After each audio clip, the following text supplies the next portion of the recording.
ಹೋಯ್ತಾ ಇದೆ. ಅದರಲ್ಲಿ ಏನ್ ತೊಂದ್ರೆ ಇಲ್ಲ. ಈ 2,000 ರೂಪಾಯಿ ದುಡ್ಡುಗಳು ಯಾರಿಗೂ ಬರ್ತಾನೆ ಇಲ್ಲ. 4 ತಿಂಗಳಾಯ್ತು, ಒಂದ್ ದಿವಸನೂ ದುಡ್ಡು ಯಾರು ತಗೊಂಡಿದ್ದೇ ಇಲ್ಲ.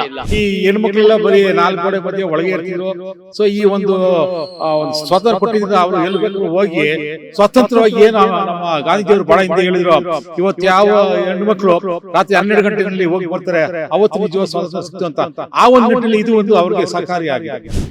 ಇವತ್ತು ಎಷ್ಟೋ ಜನ ಸ್ಟೂಡೆಂಟ್ಸ್ಗಳು 5 ರೂಪಾಯಿ ಅವ್ರ ಜೋಬಲ್ಲಿ ಇರಲ್ಲ. ಪಾಪ ಅವರು ಏನೋ ಎಲ್ಲೋ ಬಂದಿರ್ತಾರೆ, ಓದಕ್ಕೆ ಬರೆಯಕ್ಕೆ ಬಂದಿರ್ತಾರೆ. ಆಗ ಈ ಇಂದಿರಾ ಕ್ಯಾಂಟೀನ್ ಅಲ್ಲಿ ಕೊಡ್ತಕ್ಕಂತ ಆಹಾರ ಅವ್ರಿಗೆ ಬಹಳ ಉಪಯುಕ್ತ ಆಗಿದೆ. ಹೆಣ್ಮಕ್ಳೆಲ್ಲ ಹೋಗಕ್ ಬರಕ್ಕೆ ಚೆನ್ನಾಗಿರ್ತಿದೆ. ಇವಾಗ ಏನು ಇಲ್ಲ, ನಮ್ಗೆ ಅದ್ರ ಅವಶ್ಯಕತೆ ಇಲ್ಲ. ಯಾಕಂದ್ರೆ ನಮ್ಗೆ ಅಂಬೇಡ್ಕರ್ ಅವರು ಕೊಟ್ಟುವಂತ ಒಂದು ಏನು ಸಂವಿಧಾನದ ಅಡಿಯಲ್ಲಿ ರಿಸರ್ವೇಶನ್ ನಮ್ಗೆಲ್ಲ ಕೆಲಸ ಸಿಕ್ಕಿದೆ. ನಾವು ಸಂಬಳ ತಗೊಂಡು ಅನುಭವಿಸಿದ್ವಿ. ಹಂಗಾಗಿ ನಮ್ಗೆ ಅದ್ರ ಅವಶ್ಯಕತೆ ನಾವು ಮಿಸ್ಯೂಸ್ ಮಾಡ್ಕೊಳ್ಳೋದಿಲ್ಲ. ಸರ್ಕಾರ ಬಡವರಿಗೆ ಅಂತ ಮಾಡಿದೆ, ಸ್ಲಮ್ ಅಲ್ಲಿ ಇರೋದು ಮಾಡಿದೆ, ಅವ್ರಿಗೆ ಅದು ತಲುಪಬೇಕು. ಇವತ್ತು ಹೆಣ್ಮಕ್ಳಿಗೆ ಯಾವುದೇ ತರ ಸ್ವತಂತ್ರ ಇರಲಿಲ್ಲ. ಇವತ್ತು ಎಲ್ಲಾ ರೀತಿ ಸ್ವತಂತ್ರ ಕೊಟ್ಟಿದ್ದಾರೆ. ಯಾಕಂದ್ರೆ ಹೆಣ್ಮಕ್ಳು 4 ಗೋಡೆ ಮಧ್ಯೆ ಇದ್ರು. ಇವತ್ತು ಎಲ್ಲಾ ಕಡೆಗೂ ಹೋಗ್ತಾ ಇದಾರೆ, ಕೆಲಸ ಹೋಗ್ತಾ ಇದಾರೆ, ದೇವಸ್ಥಾನ ಎಲ್ಲ ಹೋಗ್ತಾ ಇದಾರೆ. ಸರ್, ಈಗ ಪಂಚ ಗ್ಯಾರಂಟಿಗಳು ಎಲ್ಲ ಕೊಟ್ಟು ಬಸ್ ಎಲ್ಲ ಫ್ರೀ ಬಿಟ್ಟು 2 ವರ್ಷ ಆಗಿದೆ. ಅದ್ರ ಬಗ್ಗೆ ಏನ್ ಹೇಳ್ತೀರಾ? ಬಸ್ ಫ್ರೀ ಹೋಯ್ತಾ ಇದೆ. ಅದರಲ್ಲಿ ಏನ್ ತೊಂದ್ರೆ ಇಲ್ಲ. ಈ 2,000 ರೂಪಾಯಿ ದುಡ್ಡುಗಳು ಯಾರಿಗೂ ಬರ್ತಾನೆ ಇಲ್ಲ. 4 ತಿಂಗಳಾಯ್ತು, ಒಂದ್ ದಿವಸನೂ ದುಡ್ಡು ಯಾರು ತಗೊಂಡಿದ್ದೇ ಇಲ್ಲ. ಸುಮ್ನೆ ಬರ್ತೈತೆ ಇವಾಗ ಹಾಕ್ತೀನಿ, ನಾಳೆ ಹಾಕ್ತೀನಿ, ಇವತ್ತು ಹಾಕ್ತೀನಿ, ನಾಳೆ ಹಾಕ್ತೀನಿ ಅನ್ಬಿಟ್ಟು ಲಕ್ಷ್ಮಿ ಹೆಬ್ಬಾಳ್ಕರ್ ಸುಮ್ನೆ ಹೇಳ್ತಾರೆ. ಹೊತ್ತು ಅವ್ರು ಬಿಟ್ರೆ ರೇವಣ್ಣ ಹೇಳ್ತಾರೆ, ರೇವಣ್ಣ ಬಿಟ್ರೆ ಬೇರೆಯವ್ರು ಹೇಳ್ತಾರೆ, ಎಲ್ಲ ಹೇಳ್ತಾರೆ. ಯಾರು ಆಗ್ತಾ ಇಲ್ಲ. ಹೆಣ್ಮಕ್ಳಿಗೆ ತುಂಬಾ ತೊಂದರೆ ಆಗ್ಬಿಟ್ಟಿದೆ. ಕೊಡ್ತೀನಿ ಅಂದಿದ್ಮೇಲೆ ಕೊಡ್ಬೇಕು, ಇಲ್ಲ ಅಂದ್ರೆ ಇಲ್ಲ ಅನ್ಬಿಡ್ಬೇಕು. ಕೊಡ್ತೀನಿ ಅನ್ಬಿಟ್ಟು ಕೊಡೋದಿಲ್ಲ ಅಂದ್ರೆ ಸುಮ್ನೆ ಹಾಕ್ತೀನಿ ಏನಕ್ಕೆ ಕೇಳೋದು? ಅದ್ರ ಬಗ್ಗೆ ನೀವು ಸ್ವಲ್ಪ ಎಲ್ಲ ನೀವು ಟಿವಿ ಅವರೆಲ್ಲ ಸ್ವಲ್ಪ ಹೇಳಿ, ಅದೇನ್ ಸ್ವಲ್ಪ ನೋಡಿ. ದುಡ್ಡು ಬರ್ತಾ ಇಲ್ಲ. 4 ತಿಂಗಳಾಯ್ತು ನಮ್ಮ ಮನೆಗೆ ಬಂದು. ನಾವೇನು ಕೋಟ್ಯಾಧಿಪತಿ ಇಲ್ಲ, ನಾವು ಭಿಕ್ಷದವ್ರೆ, ನಾವೇನು ಕೂಲಿ ಕೆಲಸ ಮಾಡೋರು. ನಮ್ಗೆ ಬಂದಿಲ್ಲ ಅಂದ್ರೆ ಹೆಂಗೆ? ಬೇರೆಯವ್ರಿಗೆ ಹೆಂಗ್ ಬರ್ತೈತೆ? ಅದ್ರ ಬಗ್ಗೆ ನೀವು ಸ್ವಲ್ಪ ಟಿವಿ ಅವರೆಲ್ಲ ಸೇರಿ ಸ್ವಲ್ಪ ಎಲ್ಲ ಇದು ಮಾಡಿ. ಸ್ವಲ್ಪ ಸಿದ್ದರಾಮಯ್ಯ, ನಾವು ಕಾಂಗ್ರೆಸ್ನವ್ರೆ, ಕಾಂಗ್ರೆಸ್ DCC ನಂಬರ್ ಆಗಿದ್ದೆ ನಾನು ಈ ಏರಿಯಾಗೆ, ವಿಜಯನಗರ ಏರಿಯಾಕ್ಕೆ DCC ನಂಬರ್. ನಮ್ಮ ಮನೆಗೆ ದುಡ್ಡು ಬರ್ತಾ ಇಲ್ಲ. ಈಗ ಗ್ಯಾರಂಟಿ ಯೋಜನೆಗಳು ಕೊಟ್ಟು ಈಗ ಆಗ್ಲೇ 2 ವರ್ಷ ಆಗಿದೆ. ಅದ್ರ ಬಗ್ಗೆ ಏನ್ ಹೇಳ್ತೀರಾ? ನಮಸ್ಕಾರ, ನಾನು ಜಂಬೂದ್ವೀಪ ಸಿದ್ದರಾಜು ಅಂತೇಳಿ ಕರ್ನಾಟಕ ರಾಜ್ಯ ಆದಿಮ ಸಂಘದ ಕಾರ್ಯಾಧ್ಯಕ್ಷ. ಈಗ ಏನು ನಮ್ಮ ಸಿದ್ದರಾಮಯ್ಯ ಅವರ ಸರ್ಕಾರ 2 ವರ್ಷದ ಹಿಂದೆ ಒಂದು ಹೊಸ ಯೋಜನೆ ತಂತು, 5 ಯೋಜನೆಗಳು, ಪಂಚ ಯೋಜನೆಗಳು. ಅಲ್ಲಿ ಬಹಳ ಮುಖ್ಯವಾಗಿ ಹೆಣ್ಮಕ್ಳಿಗೆ ಅವರು ಎಲ್ಲಿ ಬೇಕಾದ್ರೂ ಹೋಗಿ ಕೆಲಸಕ್ಕೆ ಹೋಗಿ ಬರೋದಾಗಲಿ ಅಥವಾ ಯಾವುದೋ ದೇವಸ್ಥಾನಕ್ಕೆ ಹೋಗಿ ಬರೋದಾಗಲಿ ಈ ಯೋಜನೆಗೆ ಉಚಿತವಾಗಿ ವಾಹನ ಕೊಟ್ಟಿದ್ದಿಲ್ಲ. ಬಹಳ ಒಳ್ಳೆಯ ಪ್ರೋಗ್ರಾಮ್ ಅದು. ಅದರಿಂದ ಏನಾಯ್ತು, ಈ ಹೆಣ್ಮಕ್ಳೆಲ್ಲ ಬರೀ 4 ಗೋಡೆ ಮಧ್ಯೆ ಒಳಗೆ ಇರ್ತಿದ್ರು. ಸೊ ಈ ಒಂದು ಸ್ವಾತಂತ್ರ್ಯ ಕೊಟ್ಟಿದ್ದ ಅವರು ಎಲ್ಲಿ ಬೇಕಾದ್ರೂ ಹೋಗಿ ಸ್ವತಂತ್ರವಾಗಿ ಏನು ನಮ್ಮ ಗಾಂಧೀಜಿಯವರು ಬಹಳ ಹಿಂದೆ ಹೇಳಿದ್ರು, ಇವತ್ತು ಯಾವ ಹೆಣ್ಮಕ್ಳು ರಾತ್ರಿ 12 ಗಂಟೆನಲ್ಲಿ ಹೋಗಿ ಬರ್ತಾರೆ ಅವತ್ತು ನಿಜವಾದ ಸ್ವಾತಂತ್ರ್ಯ ಸಿಕ್ತು ಅಂತ. ಆ ಒಂದು ನಿಟ್ಟಿನಲ್ಲಿ ಇದು ಒಂದು ಅವ್ರಿಗೆ ಸಹಕಾರಿಯಾಗಿದೆ ಅಂತ ಹೇಳ್ಬೋದು. ಸರ್, ಈಗ ಪಂಚ ಗ್ಯಾರಂಟಿಗಳು ಏನು ಕೊಟ್ಟಿದಾರಲ್ವಾ, ಇದು ಕೊಟ್ಟು ಈಗಾಗ್ಲೇ 2 ವರ್ಷ ಆಗಿದೆ. ಅದ್ರ ಬಗ್ಗೆ ಏನ್ ಹೇಳ್ತೀರಾ? ನಮಸ್ಕಾರ, ನಾನು ರಮೇಶ್ ಕುಮಾರ್ ಅಂತ, ನಾನು ದಲಿತ ಮುಖಂಡ. ಈಗಾಗಲೇ ಸರ್ಕಾರದವ್ರು ಏನು ಇವತ್ತು ಪಂಚ ಗ್ಯಾರಂಟಿಗಳನ್ನ ಕೊಟ್ಟಿದ್ದಾರೆ. ಕರೆಂಟ್ ಇರ್ಬೋದು, ಅಥವಾ ಪ್ರವಾಸ ಮಾಡೋಂಥ ಅಂದರೆ ಟ್ರಾನ್ಸ್ಪೋರ್ಟ್ ಇರ್ಬೋದು, ಮತ್ತು ಅನ್ನಭಾಗ್ಯ ಇರ್ಬೋದು, ಈ ರೀತಿ ಪಂಚ ಗ್ಯಾರಂಟಿಗಳನ್ನು ಕೊಟ್ಟಿರೋದು ಭಾಳ ಉಪಯುಕ್ತವಾಗಿದೆ. ಅದು ಎಲ್ಲ ಜನಸಾಮಾನ್ಯರಿಗೆ ಅಂದರೆ ತೀರಾ ಕಡುಬಡವರಿಗೆ ಅದು ಭಾಳ ಉಪಯುಕ್ತವಾಗಿದೆ. ಯಾಕಂದ್ರೆ ನಾವೆಲ್ಲ ಇತ್ತೀಚೆಗೆ ಟಿವಿಗಳಲ್ಲಿ ನೋಡ್ತೀವಿ. ಈಗೇನಂದರೆ ಎಷ್ಟೋ ಜನ ಹೆಣ್ಮಕ್ಳು ಸಿದ್ದರಾಮಯ್ಯ ಬಂದು ನಮಗೆ ಈ ರೀತಿ ಒಂದು ಸವಲತ್ತು ಕೊಟ್ಟಿದ್ದಾರೆ, ಇದರಿಂದ ನಾವು ಇಷ್ಟು ಬೆಳವಣಿಗೆ ಆಗಿದ್ದೀವಿ, ಅದರಿಂದ ಉದ್ಧಾರ ಆಗ್ತಾ ಇದ್ದೀವಿ ಅಂತೇಳಿ.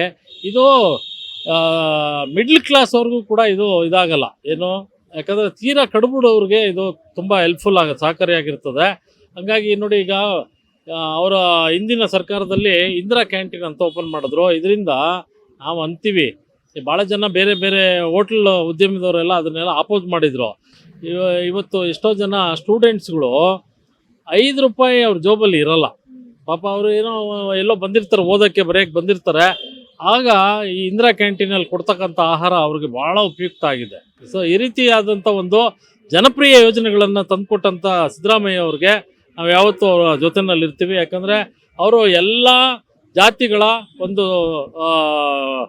ಸರ್ದಾರರಾಗಿದ್ದಾರೆ. ಎಲ್ಲರಿಗೂ ನ್ಯಾಯ ಕೊಡಿಸ್ಬೇಕು ಅನ್ನೋ ಒಂದು ಸಾಮಾಜಿಕ ನ್ಯಾಯನ ಹೊಂದಿದ್ದಾರೆ. ಆ ರೀತಿ ಇದೆ. ಆಮೇಲೆ ಇತ್ತೀಚೆಗೆ ಈಗ ನಾವು ಎಲ್ಲ ಒಂದು ವಿಷಯನ ಇಟ್ಕೊಂಡಿದ್ದೀವಿ. ಇನ್ನೇನು ಮುಂದಿನ ದಿನಗಳಲ್ಲಿ ವಿಧಾನ ಪರಿಷತ್ ಸ್ಥಾನ ಖಾಲಿಯಾಗೋ ಒಂದು ಹಂತದಲ್ಲಿದೆ. ಸೊ ಆದ್ದರಿಂದ ಆ ಒಂದು ಸ್ಥಾನನ ದಲಿತರಲ್ಲಿ ಅದು ಈ ರಾಜ್ಯದಲ್ಲಿ ಮತ್ತು ದೇಶದಲ್ಲೇ ಕೂಡ ಹೆಚ್ಚು ಜನಸಂಖ್ಯೆ ಇರತಕ್ಕಂಥ ಮಾದಿಗ ಜನಾಂಗದವ್ರಿಗೆ ಈ ಬಾರಿ ನಾವು MLC ಸ್ಥಾನ ಕೊಡಬೇಕು ಅಂತ ಹೇಳ್ಬಿಟ್ಟು ನಾನು ಈ ಸರ್ಕಾರನ ಮತ್ತು ಅದರಲ್ಲೂ ಸಿದ್ದರಾಮಯ್ಯ ಅವ್ರನ್ನ ಮತ್ತು ಕೇಂದ್ರದಲ್ಲಿರ್ತಕ್ಕಂಥ ಎಲ್ಲ ನಾಯಕರನ್ನ, ಅದರಲ್ಲೂ ನಮ್ಮ ಅಧಿನಾಯಕರಾದಂಥ ಮಲ್ಲಿಕಾರ್ಜುನ್ ಖರ್ಗೆ ಅವ್ರನ್ನ ನಾನು ಈ ಸಂದರ್ಭದಲ್ಲಿ ಒತ್ತಾಯ ಮಾಡ್ತೀನಿ. ಈ ಬಾರಿ ಎಡಗಾಯಿ ಸಮುದಾಯಕ್ಕೆ ನೀವು ವಿಧಾನ ಪರಿಷತ್ ಸ್ಥಾನನ ಕೊಡಬೇಕು. ಅದರಲ್ಲೂ ಕೂಡ ಹೋರಾಟದಲ್ಲಿ ಇರ್ತಕ್ಕಂಥವ್ರಿಗೆ ಮತ್ತು ಭಾಳ ಹಿಂದುಳಿದ ವರ್ಗದವ್ರ ಪರವಾಗಿ ಕೆಲಸ ಮಾಡತಕ್ಕಂಥವ್ರಿಗೆ ನೀವು ಕೊಡಬೇಕು ಅನ್ನೋದು ನಮ್ಮ ಒತ್ತಾಯ ಆಗಿದೆ. ಎಲ್ಲ ಒಂದ್ ಕಡೆ ಸರ್ಕಾರ ಈ ತರ ಗ್ಯಾರಂಟಿಗಳನ್ನ ಕೊಟ್ಟು ಇನ್ನೊಂದ್ ಕಡೆ ಜನರಿಂದ ಟ್ಯಾಕ್ಸ್ ಬೆಲೆ ಏರಿಕೆ ಅಂತ ಕಿತ್ಕೋತಾ ಇದಾರೆ ಅಂತ ಅನ್ಸುತ್ತಾ ನಿಮ್ಗೆ? ಅದೆಲ್ಲ ಟ್ಯಾಕ್ಸು ಗೀಕ್ಸು ಅದೆಲ್ಲ ಸರ್ಕಾರ ಅವ್ರು ಮಾಡೋದು, ನಾವೇನು ಮಾಡೋದಿಲ್ಲ. ಏನಂದ್ರೆ ಗೌರ್ಮೆಂಟ್ನವರು ಕರೆಕ್ಟಾಗಿ ಹೇಳಿದ ಮೇಲೆ ಕರೆಕ್ಟಾಗಿ ಹಾಕ್ಬೇಕು. 4 ತಿಂಗಳಾಯ್ತು ಮನೆಗೆ ಬಂದು, ನಾವು ಪಟೇಗಾರ ಪಳ್ಳಿಯಲ್ಲೇ ಮನೆ ಇರೋದು. ದುಡ್ಡು ಬಂದಿಲ್ಲ ಅಂದ್ರೆ ಏನ್ ಮಾಡ್ತೀವಿ ನಾವು? ಅದೆಲ್ಲ ಯಾರು ಕೇಳೋದಿಲ್ಲ. ಯಾರನ್ನ ಕೇಳೋದು? ಸಿದ್ದರಾಮಯ್ಯ ಅಥವಾ ಕೇಳಕ್ ಆಯ್ತಿದ್ದ? ಅವ್ರು ಅಲ್ಲಿದ್ರೆ ನಾವು ಇಲ್ಲಿ ಇರ್ತೀವಿ, ಎಲ್ಲಿ ಕೇಳಕ್ ಆಯ್ತಿದ್ದೆ? ಕೇಳಕ್ಕೆ ಆಗೋದಿಲ್ಲ ಅದು. ಅದ್ರ ಬಗ್ಗೆ ನೀವು ಸ್ವಲ್ಪ TV ಅವರೆಲ್ಲ ಸ್ವಲ್ಪ ಗೌಣಿಗೆ ತಗೊಂಬನ್ನಿ, ಸಾಹೇಬ್ರ ಗೌಣಿಕೆ, ಸಿದ್ದರಾಮಯ್ಯ ಅವ್ರ ಗೌಣಿಕೆ ತಗೊಂಬನ್ನಿ, ಆಯ್ತಿತ್ತು, ಒಳ್ಳೇದಾಯ್ತಿತ್ತು. 4 ತಿಂಗಳು ಮುಂಚೆ ಬರ್ತಿತ್ತ ದುಡ್ಡು? 4 ತಿಂಗಳು ಮುಂಚೆ ಬಂದಿತ್ತು, ಆಮೇಲೆ ಬರ್ಲಿಲ್ಲ. ಅದೇ 3 ತಿಂಗಳಿಗೆ 4 ತಿಂಗಳಿಗೆ ಒಂದ್ಸತಿ 2,000 ಹಾಕಕ್ಕೆ ಕಷ್ಟ ಪಡ್ತಾವ್ರೆ. 4 ತಿಂಗಳು ಮುಂಚೆ ದುಡ್ಡು ಬರ್ತಿತ್ತಲ್ವಾ? ಆ ಟೈಮಲ್ಲಿ ಯಾವ ರೀತಿ ಸೌಲಭ್ಯಗಳು ಆಗ್ತಿತ್ತು ನಿಮ್ಗೆ? ಯಾವ ರೀತಿ ಸಹಾಯ ಆಗ್ತಿತ್ತು? ಅವಾಗ ಸಹಾಯ ಇತ್ತು. 2,000 ಇದ್ರೆ ಹೆಣ್ಮಕ್ಳೆಲ್ಲ ಹೋಗಕ್ ಬರಕ್ಕೆ ಚೆನ್ನಾಗಿರ್ತೈತೆ. ಇವಾಗ ಏನು ಇಲ್ಲ, ಸುಮ್ನೆ ಹೇಳ್ತಾರೆ ಹಾಕ್ತೀನಿ ಅನ್ಬಿಟ್ಟು. ಹಾಕ್ಬೇಕು. ಹಾಕಿದ್ಮೇಲೆ ನಿಮ್ಗೆ ಕಷ್ಟ ಸುಖ ಗೊತ್ತಾಗೋದು. ಸುಮ್ನೆ ನಾನು ಹಾಕ್ಬಿಡ್ತೀನಿ ಅಂದ್ರೆ ಹಾಕಿದ್ಮೇಲೆ ತಾನೇ ಗೊತ್ತಾಗೋದು ಕಷ್ಟ ಸುಖ. ಸರಿ, ಈ 5 ಗ್ಯಾರಂಟಿ ಏನ್ ಕೊಟ್ಟಿದಾರಲ್ವಾ, ಇದು ಎಲ್ಲರಿಗೂ ಸೌಲಭ್ಯ ಕೊಟ್ಟಿದೆ ಅಂತ ಅನ್ಸ್ತಾ ಇದೆಯಾ ನಿಮ್ಗೆ? ಅಲ್ಲ, ಎಲ್ಲರಿಗೂ ಕೊಡ್ಲಿಕ್ಕೆ ಸಾಧ್ಯ ಆಗೋದಿಲ್ಲ. ಯಾಕಂದ್ರೆ ಈಗ ಅವ್ರಿಗೆಲ್ಲ ಒಂದು ಇದು ಲಿಮಿಟ್ ಇರುತ್ತೆ, ಒಂದು ಇನ್ಕಮ್ ಲಿಮಿಟ್. ಈ ಬಡವ್ರಿಗೂ ಸಾಕೋದಕ್ಕೆಲ್ಲ ಒಂದೇ ಮಾಡ್ಲಿಕ್ಕೆ ಆಗೋದು. ಯಾರು ಬಡವರಿಗೆ ನೀಡಿ ಪರ್ಸನ್ಸ್ ಅವ್ರಿಗೆ ಕೊಡಬೇಕು. ಈಗ ನಾವೆಲ್ಲ ದುಡಿಯೋ ವರ್ಗ ಜನ ಅಫಿಷಿಯಲ್ಸ್ ಆಗಿರೋ ನಮ್ಗೆ ಅದ್ರ ಅವಶ್ಯಕತೆ ಇಲ್ಲ. ಯಾಕಂದ್ರೆ ನಮಗೆ ಅಂಬೇಡ್ಕರ್ ಅವ್ರು ಕೊಟ್ಟುವಂಥ ಒಂದು ಏನೋ ಸಂವಿಧಾನದ ಅಡಿಯಲ್ಲಿ ರಿಸರ್ವೇಷನ್ ನಮಗೆಲ್ಲ ಕೆಲಸ ಸಿಕ್ಕಿದೆ. ನಾವು ಸಂಬಳ ತಗೊಂಡು ಅನುಭವಿಸಿದ್ವಿ. ಹಂಗಾಗಿ ನಮಗೆ ಅದ್ರ ಅವಶ್ಯಕತೆ ನಾವು ಮಿಸ್ಯೂಸ್ ಮಾಡ್ಕೊಬಾರ್ದಲ್ಲ. ಸರ್ಕಾರ ಬಡವರಿಗೆ ಅಂತ ಮಾಡಿದೆ, ಸ್ಲಮ್ಮಲ್ಲಿ ಮಾಡಿದೆ, ಅವ್ರಿಗೆ ಅದು ತಲುಪಬೇಕು. ಸಿದ್ದರಾಮಯ್ಯ ಅವ್ರ ಸರ್ಕಾರದ ಬಗ್ಗೆ ಏನ್ ಹೇಳಕ್ ಇಷ್ಟಪಡ್ತೀರಾ ಸರ್? ಸಿದ್ದರಾಮಯ್ಯ ಅವರ ಮೇಲೆ ಯಾವುದೇ ಒಂದು ಸ್ಕ್ಯಾಂಡಲ್ ಇಲ್ಲ. ಈ ಬೇರೆ ಹಿಂದೆ 40 ವರ್ಷ ನೋಡ್ತಾ ಇದೀನಿ, ಬಹಳಷ್ಟು ಜನ ಮುಖ್ಯಮಂತ್ರಿಗಳು ಏನೇನೋ ದೋಚ್ಕೊಂಡು ಹೋಗವ್ರೆ. ಅಂತ ಯಾವುದೇ ಒಂದು ಕೆಲಸ ಇವ್ರು ಮಾಡಿಲ್ಲ ಅಂತದೇನು ಕಾಣ್ತಾ ಇಲ್ಲ. ಆದರೆ ಅವ್ರು ಎಲ್ಲಾರು ಸಮನ್ವಯಕ್ಕೆ ಕೊಂಡೊಯ್ಯೋ, ಅದರಲ್ಲೂ ಕೂಡ ದಲಿತ, ಹಿಂದುಳಿದ, ಅಲ್ಪಸಂಖ್ಯಾತರನ್ನ ಕೊಂಡೊಯ್ಯುವಂತೆ ಕೆಲಸ ಮಾಡ್ತಾವ್ರೆ. ಅವರು ಒಳ್ಳೆ ಕೆಲಸ ಮಾಡ್ತಾರೆ, ಅವ್ರು ಇರ್ಲಿ ಸರ್. ಮತ್ತೆ ಎಲ್ಲ ಒಂದ್ ಕಡೆ ಜನ ಎಲ್ಲ ಒಂದ್ ಕಡೆ ಯೋಜನೆಗಳು ಕೊಟ್ಟಿದ್ದಾರೆ, ಮತ್ತೆ ಇನ್ನೊಂದ್ ಕಡೆ ಟ್ಯಾಕ್ಸ್, GST, ಬೆಲೆ ಏರಿಕೆ ಅನ್ನೋದು ಮಾಡಿ ದುಡ್ಡು ಕಿತ್ಕೋತಾ ಇದಾರೆ ಅನ್ನೋ ವಿಚಾರ ಕೇಳಿ ಬರ್ತದೆ. ಅದ್ರ ಬಗ್ಗೆ ಏನ್ ಹೇಳ್ತೀರಾ? ನೋಡಿ, GST ಕೇಂದ್ರ ಸರ್ಕಾರಕ್ಕೆ ಸಂಬಂಧಪಟ್ಟಿದ್ದು. ಎಲ್ಲ ರಾಜ್ಯಗಳು ಮತ್ತು ಕೇಂದ್ರ ಸರ್ಕಾರ ಇವು ಸಮವಾಗಿ GST ಹಂಚ್ಕೋತವೆ. ಆದರೆ ನಮ್ಮ ಕರ್ನಾಟಕದಲ್ಲಿ ಹೆಚ್ಚು ಪಾಲು GST ಕಳಿಸ್ತಾ ಇದೀವಿ ಅಂತ ಸಿದ್ದರಾಮಯ್ಯ ಅವರು ಹೇಳಿದ್ದಾರೆ. ಆದ್ರೆ ಏನ GST ಅನ್ನೋದು ಇದೆಯಲ್ಲ, ಈ ಕೇಂದ್ರ ಸರ್ಕಾರ ಮಾಡಿರುವಂತ ಯೋಜನೆ ಸರಿಯಿಲ್ಲ. ಅದನ್ನ ಸಿಕ್ಕಾಪಟ್ಟೆ 18% ವರೆಗೂ GST ಹಾಕೋದು ಸರಿಯಲ್ಲ. ಯಾಕಂದ್ರೆ ನಾವು ದುಡಿಯೋದು, ಈ ದುಡಿಯೋಣದಲ್ಲಿ ನೀವು ಲೆಕ್ಕ 100 ರೂಪಾಯಿ ದುಡಿದ್ರೆ ಸುಮಾರು 60-70% ಟ್ಯಾಕ್ಸ್ಗೆ ಹೋಗುತ್ತೆ. ಬರೀ GST ಅಲ್ಲ, ಎಲ್ಲ ರಂಗದಲ್ಲೂ ನಾವು ಟ್ಯಾಕ್ಸ್ ಕಟ್ತೀವಿ, ಎಂಟ್ರಿ ಪಾಯಿಂಟ್ ಇಂದ ಕೊನೆವರೆಗೂ. ಈಗ ಯಾವುದೋ ಒಂದು ವಸ್ತು ತಗೊಂಡ್ರೆ ಅಲ್ಲಿ ಆಗಲೇ ಟ್ಯಾಕ್ಸ್ ಹಾಕಿರ್ತಾರೆ. ಮತ್ತೆ ಇನ್ನೇನು ಈ ಪೆಟ್ರೋಲ್ ಹಾಕ್ಸ್ತಾರೆ, ಅಲ್ಲೂ ಟ್ಯಾಕ್ಸು, ಸ್ಟೇಟು ಸೆಂಟ್ರಲ್ ಎಲ್ಲ ಟ್ಯಾಕ್ಸ್ ಬಿದ್ದಿರುತ್ತೆ. ಮತ್ತೆ ಟ್ಯಾಕ್ಸು GST ಅಂತ ಹೇಳಿದ್ರೆ ನಾವು ಉಳಿಸೋದು ಹೆಂಗೆ, ಪ್ರಾಪರ್ಟಿ ಮಾಡೋದು ಹೆಂಗೆ, ಮಕ್ಕಳು ಸಾಕೋದು ಹೆಂಗೆ, ಎಜುಕೇಶನ್ ಕೊಡೋದು ಹೆಂಗೆ, ಭಾಳ ಕಷ್ಟ ಆಗುತ್ತೆ. ಫಸ್ಟ್ ಆಫ್ ಆಲ್ GST ಅಂತ ಹೇಳಿದ್ರೆ ಅದ್ರ ಮಿತಿ ಬರೀ 8-9%, 10% ಒಳಗಡೆ ಇರಬೇಕು. 18% ಭಾಳ ಅತಿ ಆಯಿತು. ನನ್ನ ಹೆಸರು ಮುನಿಯಪ್ಪ ಅಂತ, ಕರ್ನಾಟಕ ಆಯುಜಮ ಸಂಘಟನೆಯ ದಾಸರಹಳ್ಳಿ ವಿಧಾನಸಭಾ ಕ್ಷೇತ್ರದ ಅಧ್ಯಕ್ಷರು. ಇವತ್ತು ನಮ್ದು ಏನೊಂದು ವಿಶೇಷ ಅಂದರೆ, ರಾಜ್ಯ ಸರ್ಕಾರ 5 ಯೋಜನೆಗಳನ್ನು ಇದು ಮಾಡಿದ್ದಾರೆ. ರಾಜ್ಯ ಸರ್ಕಾರ ಸಿದ್ದರಾಮಯ್ಯ ನುಡಿದಂತೆ ನಡೆದಿದ್ದಾರೆ. ಇವತ್ತು ಹೆಣ್ಮಕ್ಳಿಗೆ ಯಾವುದೇ ಥರ ಸ್ವತಂತ್ರ ಇರಲಿಲ್ಲ. ಇವತ್ತು ಎಲ್ಲ ರೀತಿ ಸ್ವತಂತ್ರ ಕೊಟ್ಟಿದ್ದಾರೆ. ಯಾಕಂದರೆ ಹೆಣ್ಮಕ್ಳು 4 ಗೋಡೆ ಮಧ್ಯೆ ಇದ್ರು. ಇವತ್ತು ಎಲ್ಲ ಕಡೆಗೂ ಹೋಗ್ತಾ ಇದ್ದಾರೆ, ಕೆಲ್ಸಕ್ಕೆ ಹೋಗ್ತಾ ಇದ್ದಾರೆ, ದೇವಸ್ಥಾನ ಎಲ್ಲ ಹೋಗ್ತಾ ಇದ್ದಾರೆ. ಅದೇ ರೀತಿ ಇವತ್ತು ಎಷ್ಟೋ ಕುಟುಂಬಗಳಲ್ಲಿ ಸ್ವಲ್ಪ ಸಂಸಾರಕ್ಕೆ ತುಂಬ ಕಷ್ಟ ಇದೆ. 2-2 ಸಾವಿರ ಬರ್ತಾ ಇದೆ. ಎಷ್ಟೋ ಕುಟುಂಬ 2-2 ಸಾವಿರ ತಗೊಂಡು ಜೀವನ ಮಾಡ್ತಾ ಇದ್ದಾರೆ. ಅದೇ ರೀತಿ ಮುಂದಿನ ದಿನಗಳಲ್ಲಿ ನಮ್ಮ ಸಿದ್ದರಾಮಯ್ಯ ಏನು ಮಾಡ್ಬೇಕಂದ್ರೆ, ನೆಕ್ಸ್ಟ್ ಎಜುಕೇಶನ್ ಸ್ವಲ್ಪ ಸಪೋರ್ಟ್ ಮಾಡಬೇಕು. ಎಜುಕೇಶನ್ ಮಕ್ಕಳು, ಯಾಕಂದ್ರೆ ತುಂಬಾ ಔಟ್ ಆಫ್ ಪ್ಲೇಸಿಂದ ಉತ್ತರ ಕರ್ನಾಟಕದಿಂದ ಬರ್ತಾ ಇದ್ದಾರೆ. ಎಷ್ಟೋ ಜನಗಳಿಗೆ ಎಜುಕೇಶನ್ ಇಲ್ಲ, ಎಜುಕೇಶನ್ ಮಾಡಬೇಕು. ಆಮೇಲೆ ಮೊನ್ನೆ ಪಾಪ ಬೇಕಿದ್ರು ಅವ್ರಿಗೆ ಎಷ್ಟೋ ಜನ ಗೊತ್ತೇ ಇಲ್ಲ.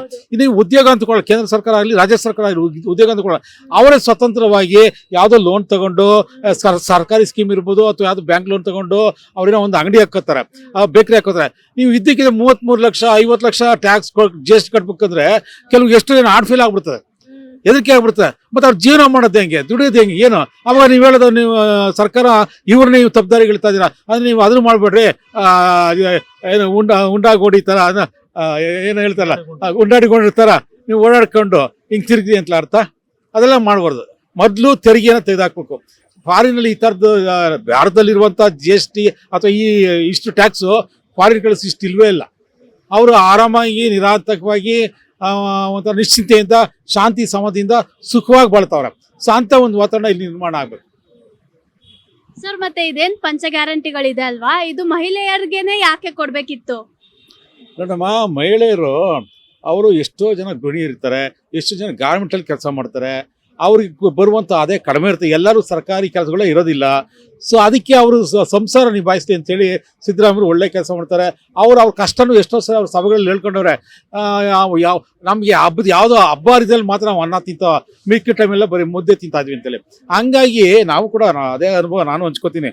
ನಮಗೂ ಕೂಡ ಅನ್ನ ಅನ್ನೋದೇ ಗೊತ್ತಿಲ್ಲ, ಬಹಳ ಇದೆ. ಏನಾಗಿ ಸರ್ಕಾರಿ ಉದ್ಯೋಗ ಸಿಕ್ಕಾದ್ಮೇಲೆ ನಾವು ಏನು ಬೇಕಾದ್ರೂ ತಿಂತಾ ಇದ್ದೀವಿ. ಸೊ ಹಂಗಾಗಿ ಇವತ್ತು ಕೂಡ ಎಷ್ಟೋ ಜನ ಬಡವ ಸ್ಲಮ್ಮಲ್ಲಿ ಅವ್ರಿಗೆ ದಿನನಿತ್ಯ 2 ಹೊತ್ತು ಅಥವಾ 3 ಹೊತ್ತು ಊಟ ಮಾಡುವಂಥ ಶಕ್ತಿ ಇವತ್ತಿಗೂ ಇಲ್ಲ. ಸೊ ಹಂಗಾಗಿ ಅವ್ರು ಮಾಡಿರೋಂಥ ಒಂದು ಏನು ಯೋಜನೆ ಒಳ್ಳೆಯದಾಗಿ ಉಪಕಾರಿಯಾಗಿದೆ.